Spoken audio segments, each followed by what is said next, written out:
샬롬 출애굽기 강의 10번째 두란노 경배와 찬양함으로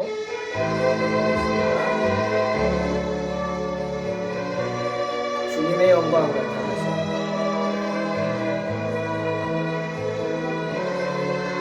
힘차게 찬양합니다. 주님의 영광 나타나셨네. 권능으로 임하셨네. 죽음에서 날 살리신 주 성령, 놀라우신 주 하나님. 할렐루야 할렐루야. 주의 나라가 눈먼 자의 눈을 뜨며 할렐루야 할렐루야. 임하소. 저런 자는 걷게 되리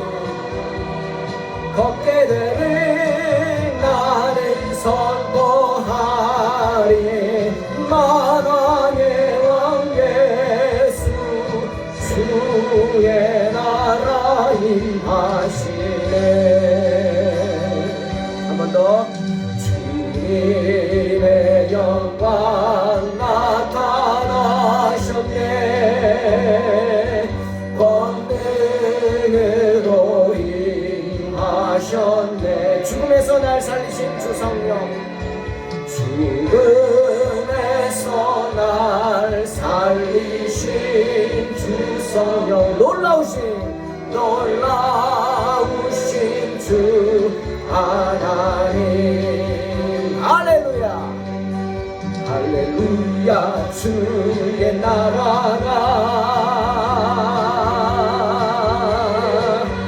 할렐루야 임하소서. 걷게 되리 나는 선포하리. 만왕의 왕 예수, 주의 나라 임하시네. 할렐루야. 주의 나라가 눈먼 자는 눈을 뜨며 할렐루야 임하소서. 걷게 되리 나는 선포하리. 만왕의 왕 예수, 주의 나라 임하시네.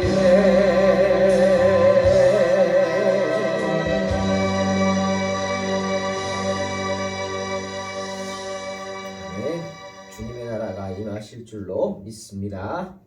출애굽기 3장 7절로 10절 봉독합니다.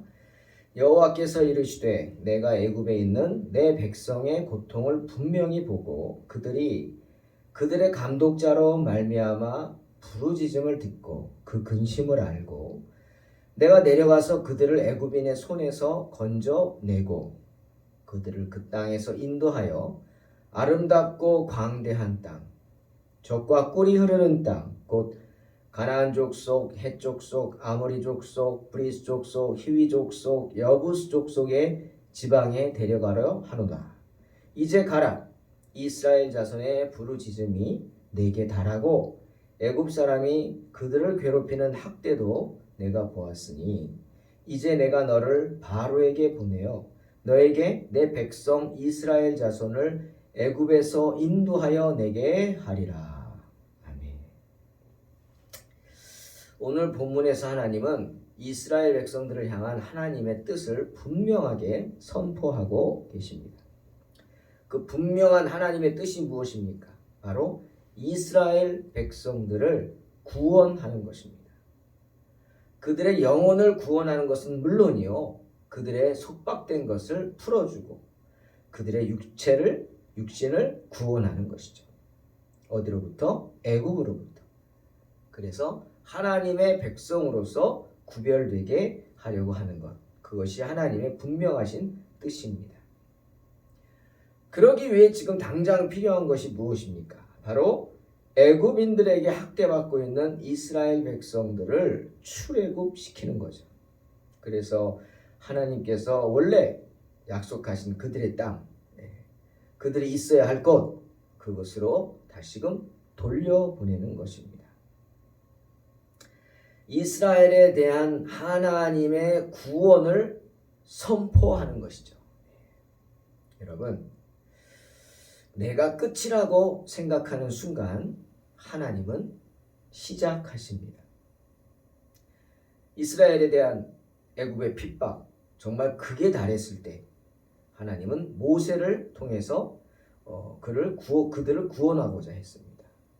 하지만 모세는 어설프게 하나님의 깊은 뜻을 감지하지 못하고 그저 그 한 가지 사실, 자기가 이스라엘 백성이고 하나님의 어떤 뜻이 있다, 이 한 가지 사실만 생각하고 어설프게 심판자를 자처하며 나섰다가 결국은 애굽에서 추방되는 것을 보게 됩니다. 그런데 그러고도 40년이 지났어요. 그러니 이스라엘 백성들의 상태가 어땠을까요? 절망 그 자체죠. 모세가 나설 때 40년 전에가 정말 그 고난이 극에 달했는데 그러고도 40년이 지났으니 아마 이스라엘 백성들은 다 포기하고 아마 희망의 끈을 놓아버리고 애굽의 종으로서 노예로서 소망도 없이 그렇게 살지 않았나 생각됩니다. 하지만 로마서 5장 4절에서 바울이 말합니다. 인내는 연단을, 연단은 소망을 이루는 줄 알미로다. 그렇죠. 인내는 시련을 이겨내는 끈기를 낳습니다. 그리고 그 끈기는 뭘 낳죠? 우리 가운데 희망이 샘솟게 합니다. 아니야, 이게 끝이 아니야. 뭔가 잘 될 거야. 잘 돼야지. 바라는 어떤 희망, 바랄 희자를 쓰죠. 그래서 하지만 그 구체적인 대상도 없이 구체적으로 뭐가 잘 될 것도 모르고 무조건 그냥 잘 될 거야, 잘 될 거야. 여러분, 이게 희망이지만 우리는 성도는 그런 희망이 아니라 뭘 품죠? 소망을 품죠. 소망. 소망이 뭡니까? 바라는 것이 아니라 누가 끌어주는 것입니다. 그래서 끌 소자를 쓰죠. 끌어줍니다. 우리가 바라는 희망을 누가 끌어주는 것이 소망이에요. 누가 끌어줘요? 주님이 끌어주시죠. 할렐루야. 이스라엘 백성들은 지금 그 가운데서 희망을 품어야 됩니다. 그리고 그 희망이 소망이 되어야 합니다. 그런데 다 내려놔서 그냥 절망 가운데 이제는 끝이라고 생각하고 다 내려놨습니다. 하지만 여러분, 내가 끝이라고 생각하고 모든 것을 내려놓는 순간 하나님은 시작하십니다. 애굽에서 이스라엘 백성들이 애굽의 핍박으로 인해서 끝이라고 생각한 채 절망하고 있을 때 하나님께서는 구원의 역사를 시작하셨죠. 그게 누구예요? 모세입니다. 모세. 여러분, 하나님이 당신의 자녀였던 야곱, 즉 애굽에 있는 이스라엘 백성들의 조상 야곱에게 하신 약속을 기억하시기 바랍니다. 창세기 28장 15절. 하나님은 분명히 집에서 쫓겨난 야곱에게 베델에서 이렇게 약속하셨어요. 내가 너와 함께 있어 내가 어디로 가든지 너를 지키며 너를 이끌어 이 땅으로 돌아오게 할지라. 내가 네게 허락한 것을 다 이루기까지 너를 떠나지 아니하리라. 분명히 약속하셨어요. 때문에 오늘 모세에게도 뭐라고 합니까? 내가 애굽에 있는 내 백성의 고통을 분명히 보고 그들이 그들의 감독자로 말미암아 부르짖음을 듣고 그 근심을 안다 말씀하신 것이죠. 이스라엘 백성들은 하나님께서 자신들을 버리셨다고, 그것도 400년 동안 우리를 그저 내버려 두셨다고 생각하면서 원망했을지 모르지만 아닙니다. 하나님은 한 번도 이스라엘 백성들을 떠나신 적이 없죠. 언제나 그들과 함께 하셨죠. 떠난 것은 하나님이 아니라 그들의 마음이죠. 때문에 하나님은 그들이 고통받는 것을 분명히 보고 계셨고 그들이 걱정하고 근심하는 것을 다 알고 계셨습니다. 사랑하는 성도 여러분, 지금도 마찬가지입니다. 내가 너와 함께 있어 내가 어디로 가든지 너를 지키겠다 약속하신 것처럼 내가 내게 허락한 것을 다 이루기까지 너를 떠나지 아니하리라 약속하신 것처럼 하나님은 언제나 이스라엘 백성들과 함께 계셨습니다. 그들이 고통받는 것을 다 보고 계셨습니다. 나중에 뒤에 출애굽기 4장에 30절 31절에 아론이 이제 하나님께 제사장으로 쓰임 받으면서 하나님의 말씀을 또 모세에게 전하는 역할을 하죠. 대제사장이 되어서 그리고 말씀만 전하는 게 아니라 그 백성 앞에서 많은 이적들을 행합니다. 그때 이렇게 말씀하시죠. 백성이 믿으며 여호와께서 이스라엘 자손을 돌아보시고 그 고난을 감찰하셨다 함을 듣고 머리 숙여 경배하였다. 하나님이 끝까지 지금도 과거에도 앞으로도 우리를 감찰하실 거다. 그 사실을 알고 그 말을 듣고 믿고 경배했단 말이에요. 머리 숙여. 믿음이죠. 그 고백처럼 이스라엘 백성들의 고백처럼 주님은 당신의 백성들의 고난을 언제나 살피고 계십니다. 하지만 지금 이스라엘 백성들은 그런 믿음을 갖지 못했죠. 왜? 애굽의 동화 정책에 넘어가서 애굽의 우상들을 섬기면서 세상에서 먹고 사는 일에만 몰두하고 있기 때문에 하늘을 바라보지 못하는. 여러분 성경에 왜 하늘을 바라보라? 왜 산으로 도망가라? 이게 무슨 뜻입니까? 산에 뭐가 있어요? 세상이 없습니다. 산에는 자연이 있어요. 그래서 하나님이 산으로 도망가라. 그 말은 뭡니까?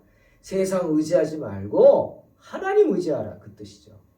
하늘을 바라보라. 마찬가지입니다. 세상에 뭐 바라볼 게 있어요? 마지막 순간에 내가 죽게 될 때 그것들이 무슨 소용이 있습니까?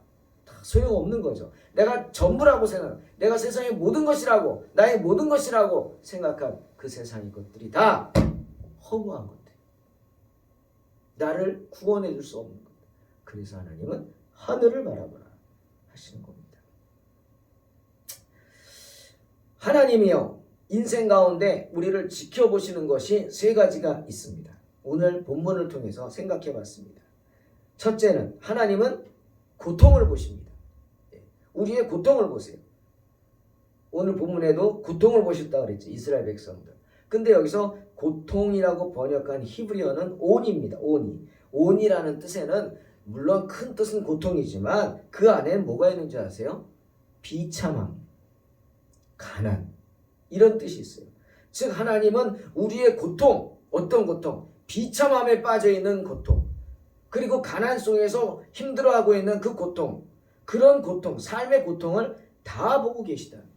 즉 하나님은 이스라엘 백성들의 삶의 형편과 처지를 보신다는, 사랑하는 성도 여러분 믿으시기 바랍니다. 하나님은 오늘도 우리가 이 세상에서 살고 있는 그런 형편과 처지를 눈여겨 보시는 줄로 믿습니다. 어떻게 살고 있는지, 무엇을 먹고 무엇을 마시고 어떤 옷을 입고 어떤 사람들 만나며 심지어 어떤 생각을 하면서 살고 있는지 매우 구체적으로 살피시고 간섭하시기를 원하십니다. 그것이 바로 감찰하시는 하나님이시죠. 때문에 잠언 3장 6절에서 솔로몬이 말하잖아요. 너는 범사의 그를 인정하라. 그리하면 내게를 지도하시리라. 무슨 뜻입니까? 여기서 범사라고 우리 세 번역은 번역했지만 원어를 보면 솔로몬은 이 범사라는 단어 두 가지 단어입니다. 두 가지 단어를 말했는데 우리는 그냥 범사라고 해석했죠. 그 두 가지 단어가 뭐냐? 콜이라는 단어 하나는 그건 뭐냐? 전체라는 뜻이 전체 콜. 그 다음 또 하나는 데레크라는 단어. 이거는 뭐냐? 인생의 여정이라는 뜻이에요. 그러니 히브리어 원어를 보면 범사라고 번역한 그 뜻은 뭐냐? 우리 인생 여정의 전체예요. 모든 것이에요. 우리 인생의 모든 일, 그것을 범사라고 번역을 한 거죠. 하나님은 우리 인생의 모든 일을 간섭하기를 원하시고 감찰하시는 하나님이십니다. 믿으시기 바랍니다. 또 하나님은 두 번째로 부르짖음을 들으십니다. 그들의 감독자로 말미암아 부르짖음을 듣고 그 근심을 안다. 특히 하나님은요, 우리의 부르짖음을 들으시고 당신 백성의 눈물을 기억하십니다. 그래서 시편 56편 8절에 참 제가 좋아하는 말씀 중에 하나인데, 주님께서는 나의 인생 가운데 나의 방황함을 아시고 내 눈물을 병에 담아 주소서. 즉 내가 인생을 방황하다가 회개하고 돌아서서 주님을 찾고 회개의 눈물을 흘릴 때 그 눈물을, 내가 흘리는 눈물을 한 방울 한 방울을 다 병에다가 주님 담아달라고 기도하는 겁니다. 왜입니까? 주님이 다 지켜보고 계십니다. 내가 눈물 흘리는 한 방울까지도 하나님은 다 지켜보고 계시기 때문에 그 눈물을 보실 뿐 아니라 우리의 근심까지도 들으시기 때문입니다. 그리고 한 가지 더, 하나님은요, 우리가 학대당하는 것을 보고 계십니다. 때문에 이스라엘 자손의 부르짖음이 내게 달하고 애굽 사람이 그들을 괴롭히는 학대도 내가 보았다 말씀하십니다. 솔로몬도 잠언 14장 31절에서 이런 말씀하십니다. 이게 무슨 뜻일지 한번 생각을 해보세요. 가난한 사람을 학대하는 자는 그를 지으신 이를 멸시하는 자요, 궁핍한 사람을 불쌍히 여기는 자는 주를 존경하는 자니라 말씀하시죠. 이 말인 즉슨 무슨 뜻입니까? 하나님의 백성을 학대하는 자들은 마치 하나님을 학대하는 자로 주님은 여기신다는 거예요. 참 무서운 말씀이죠. 그러니 나를 욕하는 것은 누굴 욕하는 거예요? 나를 지으신 이를 욕하는 것임을 알아야 한다. 자녀들이 부모 욕하는 거 보면 못 참죠? 마찬가지입니다.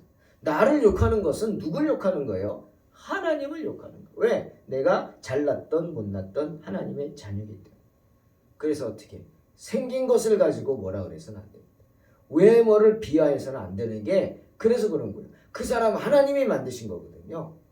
요즘 뭐 성경에서 다 뜯어고치지만 그거 말고 태어난 그대로면 하나님의 작품이거든요. 그리고 하나님은 외모를 보지 않으시거든요.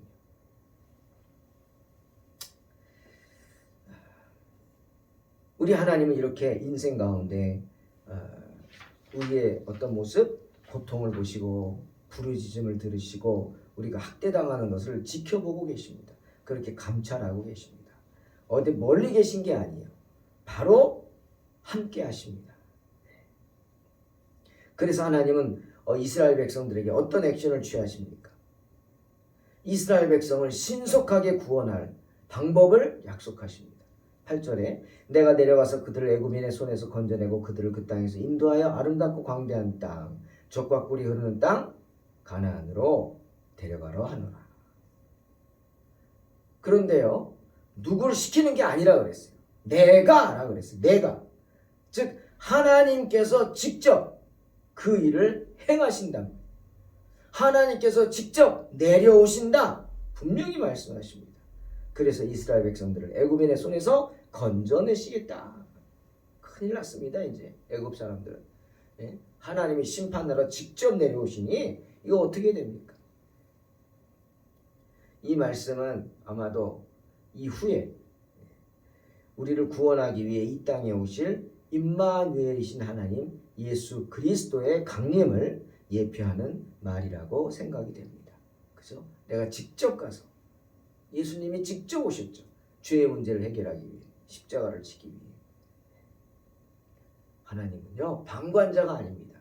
이처럼 직접 본인이 오셔서 십자가를 지시기까지 우리와 함께하는 분인 줄로 믿으시기를 주의 이름으로 축원합니다.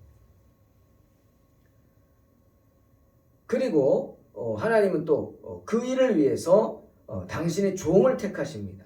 그래서 택함 받은 자가 누구예요?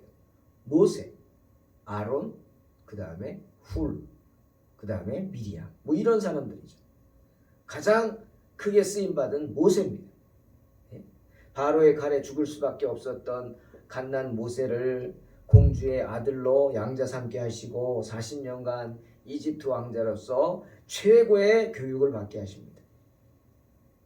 그런데 완전히 180도 다르게 그런 이집트 왕자였던 모세가 미디안에 가서 광야에 가서 목자가 됩니다. 양을 치는 목자. 그것도 자기 양이 아니라 장인 이드로의 양을 치는 그렇게 수모를 당하게 하는 거죠.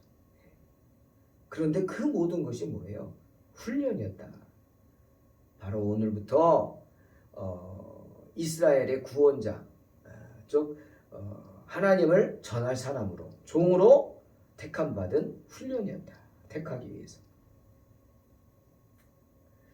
하나님은요 오늘 이렇게 보면 모세를 택하신 후에 세 가지 방편으로 모세를 사용하십니다. 첫째는 모세를 이스라엘의 선지자로 세우죠. 선지자가 뭡니까? 하나님의 뜻을 전하는 자가 선지자죠. 그래서 모세에게 그 선지자로 세워서 모세를 이스라엘 백성에게 가서 수많은 기적들을 행하게 하심으로 하나님의 모습을 계시하십니다. 하나님 당신을 계시하시죠. 선지자로 썼어요. 두 번째는 모세를 하나님의 대사로 삼으셨어요. 그래서 애굽 왕 바로의 협상 대상, 이스라엘의 대표로서 바로를 상대하게 하셨어요. 그리고 세 번째, 모세를 이스라엘 백성을 지도하고 통솔할 지도자로 세우셨습니다. 그래서 이스라엘 백성을 적과 꿀이 흐르는 가나안 땅으로 마침내 인도하게 하시는 것입니다. 오늘 본문을 보면서 저는 출애굽기 13장 22절 말씀이 생각났어요. 하나님이 우리에게 어떤 분이신가? 정말 하나님은 우리가 이 세상에서 힘들게 살아가는 걸 아시나? 육신의 고통과 세상 유혹으로 인한 영적인 고통에 시달리며 믿음을 지키기 위해 안간힘을 쓰는 그런 우리의 모습을 아시나? 그런 생각을 해보면서 출애굽기 13장 22절 말씀이 생각났어요. 낮에는 구름 기둥, 밤에는 불 기둥이 백성 앞에서 떠나지 아니하니라. 출애굽을 시킨 이스라엘 백성들이 광야를 헤매며 다닙니다. 40년을. 그렇죠? 근데 광야라는 것은 고통스러운 것이에요. 낮에는 막 50도까지 올라가고 밤에는 영하는 아니지만 기온차가 한 40도 이상 나니까 춥죠. 어떻게 버팁니까? 아이들은, 노인들은. 때문에 하나님은 그들이 고통받을 것을 불쌍히 여기셔서 낮에는 구름 기둥을 보내셔서 뜨거운 태양을 가려주셨고 밤에는 앞뒤로 불 기둥을 보내셔서 광야의 추위를 녹여주셨습니다. 무슨 뜻이에요? 하나님은 이스라엘 백성들을 외면하지 않는단 말이에요. 심지어 그들의 구체적인 고통을 아신다고. 그리고 구체적인 해결책까지 보여주신다는 거죠. 그래서 당신의 백성들을 끝까지 돌보시는 분이 누구예요? 하나님이십니다. 주님 예레미야 선지자를 통해서 이스라엘 백성들에게 분명히 말씀하셨어요. 예레미야 29장 11절. 여호와의 말씀이니라. 너희를 향한 나의 생각을 내가 아나니 평안이요 재앙이 아니니라. 너희에게 미래와 희망을 주는 것이니라. 아멘. 사랑하는 성도 여러분, 이것이 우리를 향하신 하나님의 뜻입니다. 그 주님께서 우리에게 말씀하시죠. 잠언 3장 6절에 너는 범사의 그를 인정하라. 그리하면 내 길을 지도하시리라. 인생의 모든 일들을 주님과 더불어 주님과 함께 의논하고 주님께 의뢰하는 복된 성도 되시기를 주의 이름으로 축원합니다. 기도하겠습니다. 하나님 감사합니다. 우리 가운데 함께 하셔서 늘 주님의 은혜를 떠나지 않도록 축복하여 주시고 범사에 주님을 인정함으로 주님과 더불어 능력 있는 삶 살게 하여 주시옵소서. 예수님의 이름으로 기도하옵나이다. 아멘. 믿음으로 승리하시기 바랍니다.